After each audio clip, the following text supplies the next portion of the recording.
Hello, students. This is Teacher Ken.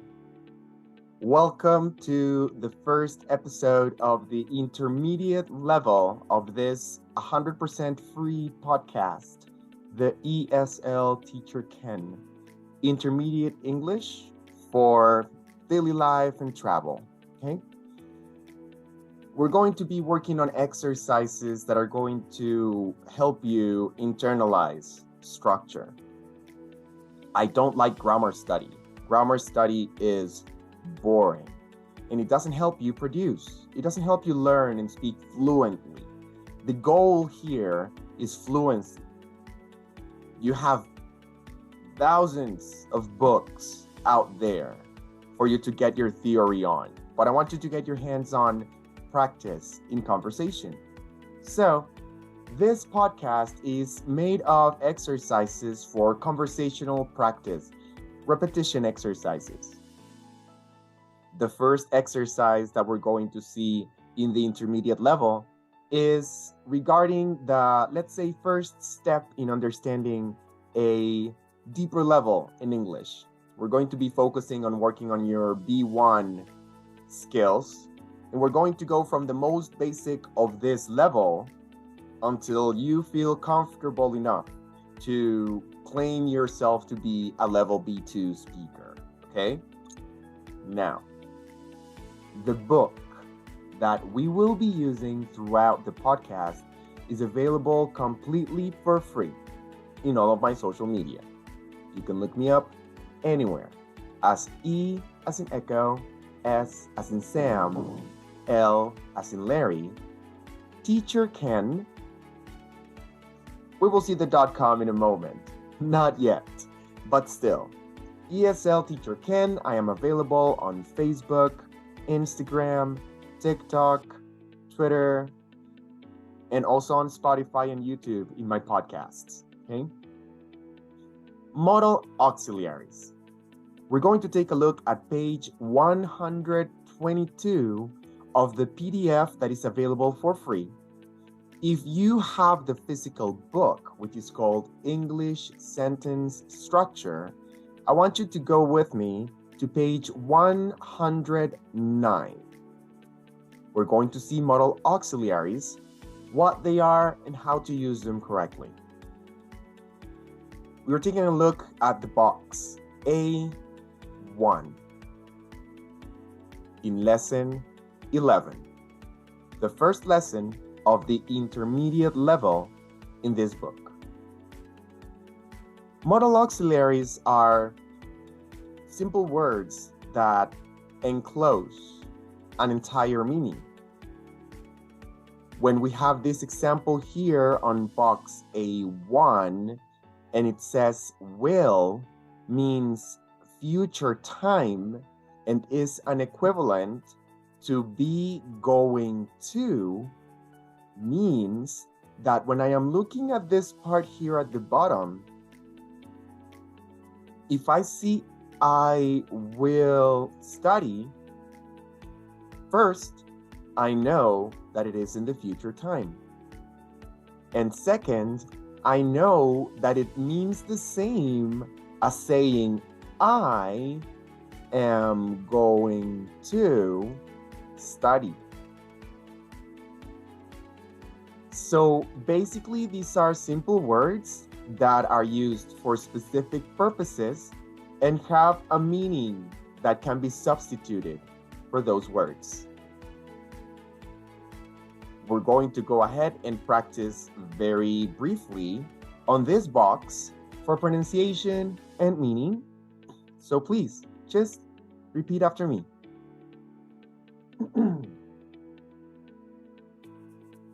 Will, future time. To be, going to. Can, ability. To be able to. May, permission. To be permitted to have permission to, might, possibility. It is possible that.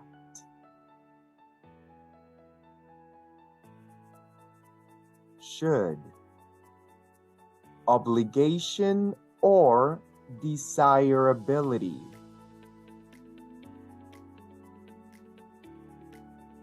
Ought to, must, inference, conclusion, probability, necessity.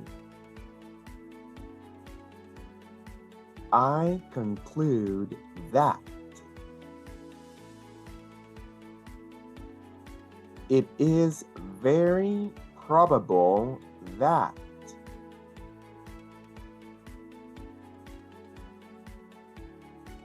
To have to. I will study.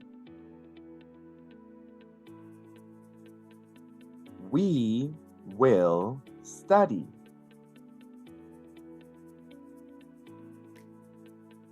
You will study.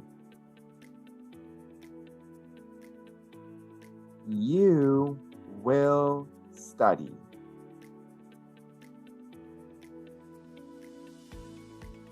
He will study. They will study. Now let's continue. Right here, we have 9 more sentences. These sentences are using the same modal auxiliaries that are available up here.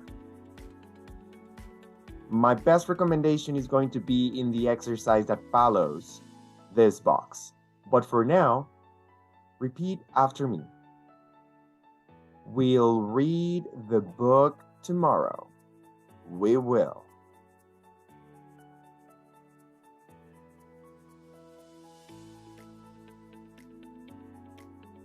John can play the piano very well.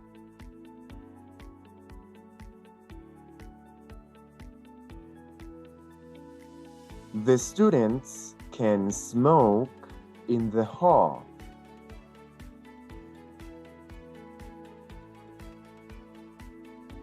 The students may smoke in the hall.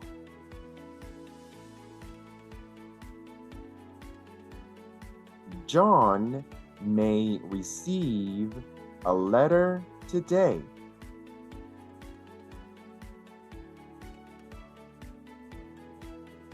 John might receive a letter today.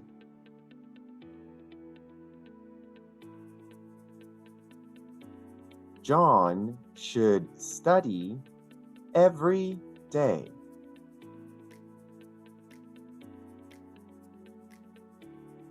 Mr. Smith must be about 40 years old.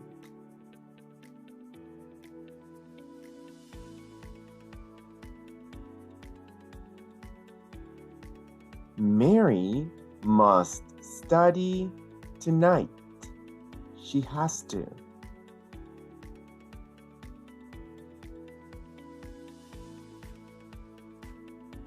Very well. So again, the most basic thing in structure is going to be you have the person, the modal auxiliary, and the action. Something very important about this is that the action is never going to be in past or have an S or have anything strange.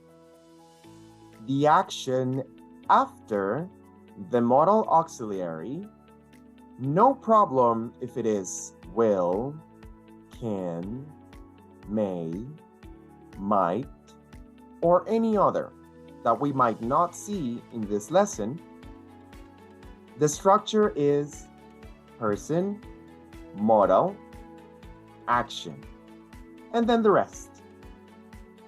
For us to practice this structure, we're going to go to the next page and we're going to exercise 1. Exercise 1 on our book, English Sentence Structure by Cambridge University. Page 110 in the physical book, 123 on the free PDF that is available on my social media. We have examples of the extended version of the idea, and we're going to practice substituting with the auxiliary.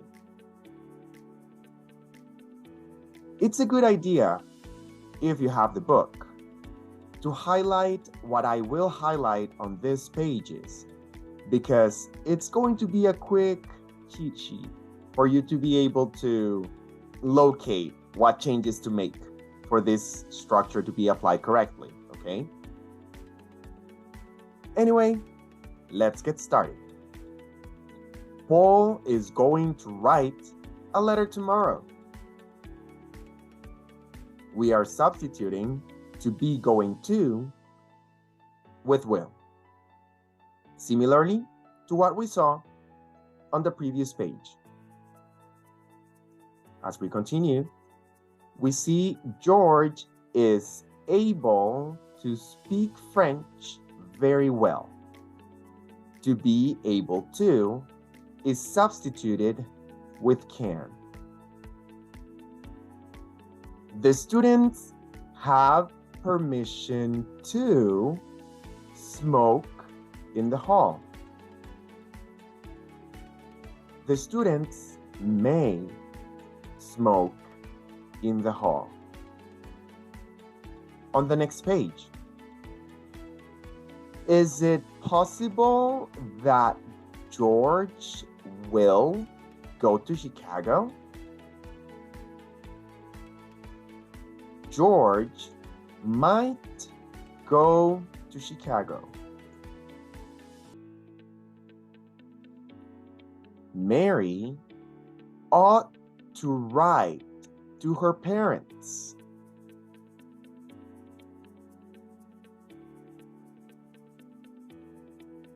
Mary should write to her parents.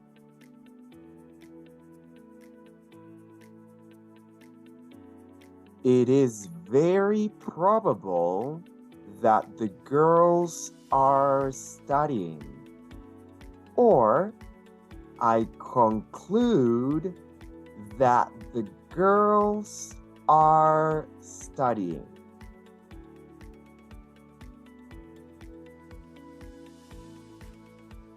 The girls must be studying.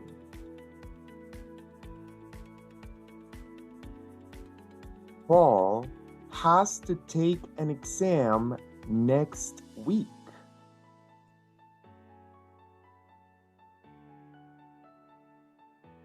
Paul must take an exam next week.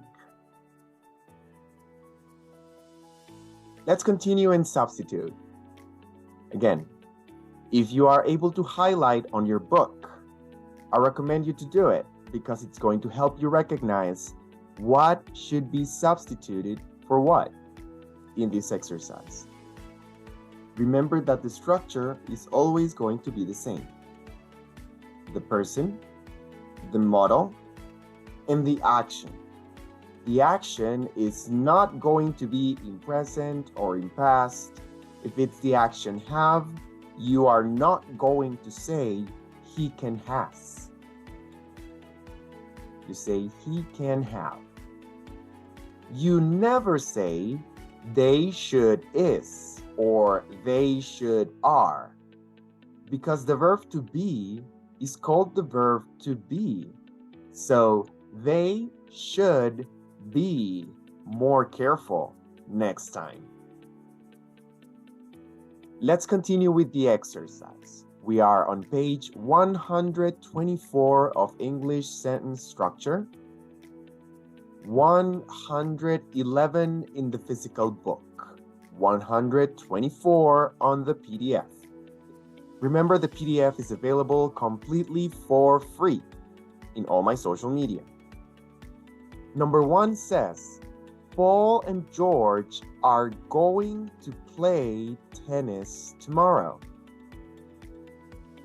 Going to is for future, and we learned that to be going to is substituted with will.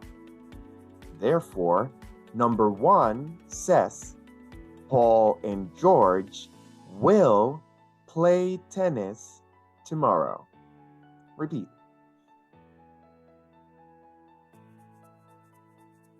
Number 2 says, it is possible that George is a very good tennis player.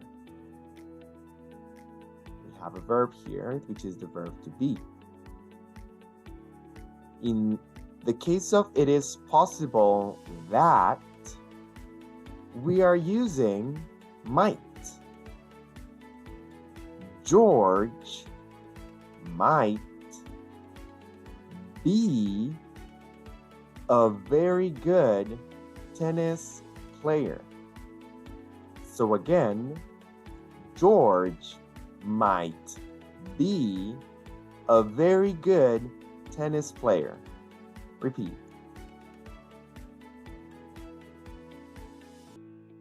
All right, let's continue. John is able to swim very well.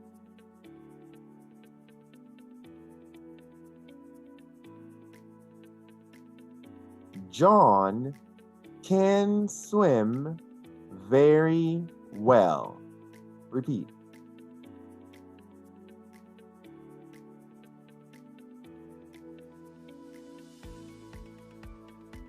We have to get up at 6 tomorrow morning.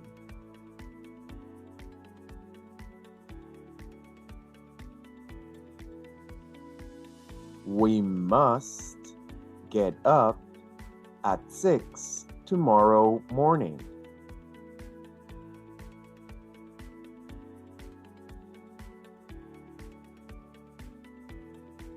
It is possible that George will watch television tonight.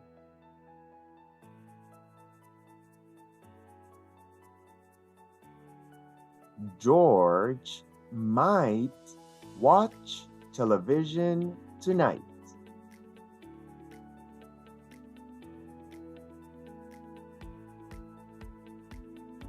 It is possible that Mary is home now.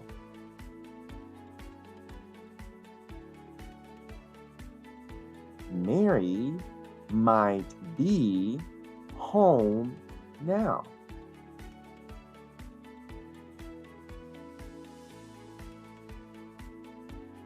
Paul is able to read Japanese.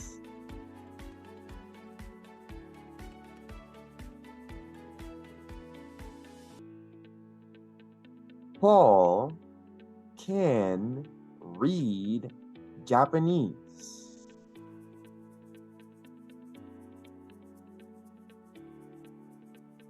You have permission to come in and see the doctor.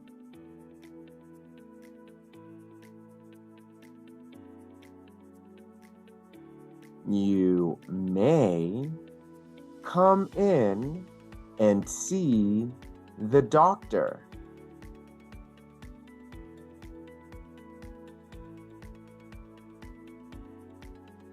George is going to study in the library tonight.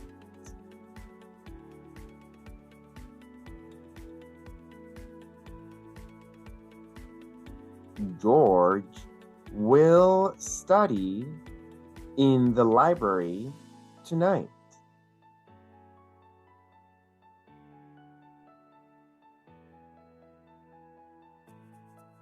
It is possible that Helen will make an apple pie.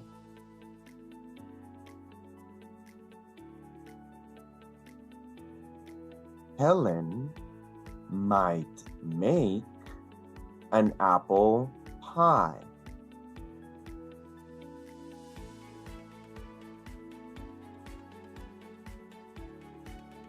My brother is in your class. I conclude that you know him. This one is a little difficult. I would just like to add, remember that the structure is always person, modal, action, and the rest. So I will repeat number 11. My brother is in your class. I conclude that you know him.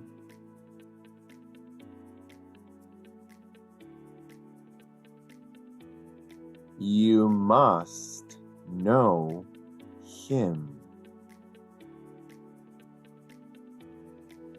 Mary is able to play the violin.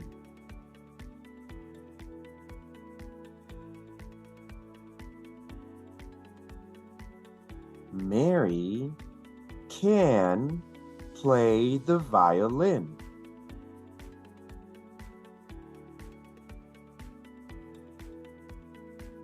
Mr. Moto has to get a new passport soon.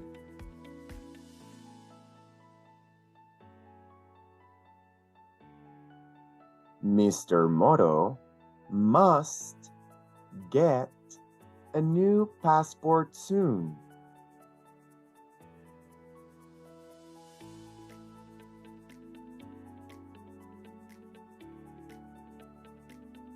It is possible that George is going to study business administration.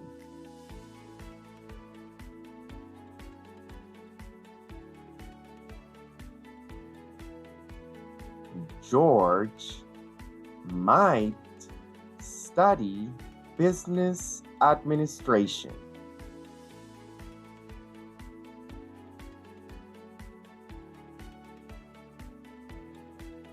Mr. Moto has to take another English course.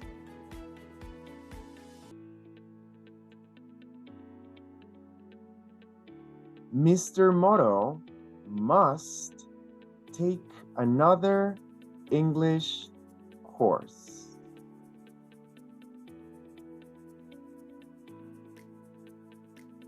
Paul ought to write a letter to his parents every week.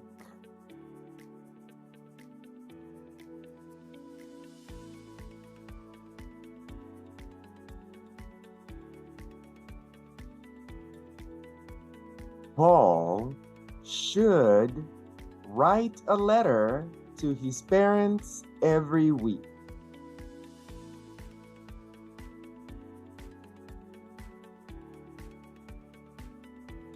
It is very probable that you spend a lot of time in the laboratory. I conclude that you spend a lot of time in the laboratory.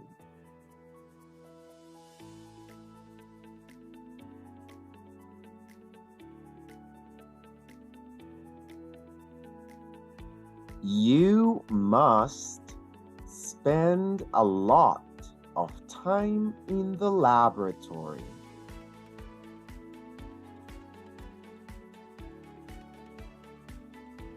Every student ought to read one good book every week.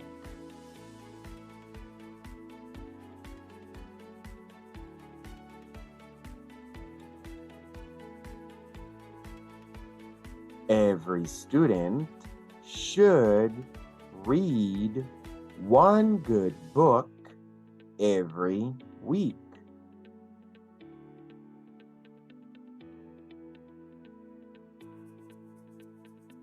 Last year, all of the students were able to read and write.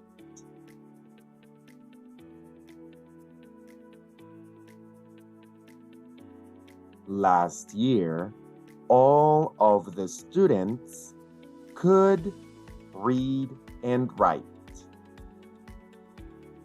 Now, I know you were not ready for number 19. Could is possible to be used as the past of can. It is very similar to can in the sense that we still use it for capabilities. And it is more connected to the past tense than the present tense as can is. So in the case of number 19, I say could because I am speaking about last year. If I were speaking about the present moment, I would say all of the students are able to read and write. And in that case, you would be able to say all of the students can read and write. Before I let you go with this exercise, I want to remind you that this particular exercise, these 19 sentences, I recommend you to practice at least 3 times in one day. The minimum is 3 because I want you to be able to first just explore the exercise, look at the sentences, and listen to what I have to say, and you can also repeat out loud. Starting on the second round, you can still look at the book, but you are not only going to repeat. I want you to go ahead and say the correct ideas in the exercise. After those first 2 steps, you are ready to fly solo and do this as an evaluation exercise only. Without looking at the book, you're going to listen to me tell you the sentences, and you are going to say the answer before I tell you which it is. It is this same audio that you can repeat as many times as you would like to practice this structure. The goal this year is to make it to a total of 1 million free students online. I hope that you are not just one more of them, but you are also helping me reach other students that would like to improve their structure for free. This is my gift as a teacher. Remember that English is easy. You just need to practice. See you next class.